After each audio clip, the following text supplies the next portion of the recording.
So I'm trying to figure out if this IEW is okay. It seems like it's spring loaded. Here, hold the light.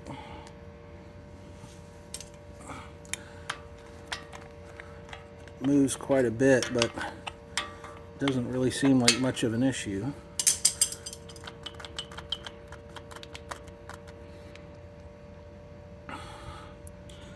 So, yeah. What is that chunk of shit? Oh, it's just grease, I think. Yeah, that's just grease. So, yeah, I don't know. It doesn't look stripped or totally fucked or like there's any nasty shit hanging out. Let's check out the other side of the bearing.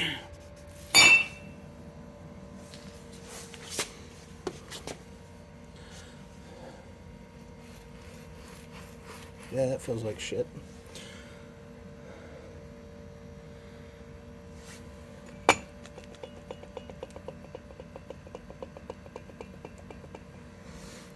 So, I don't know. Maybe it's just the bearing. We'll find out.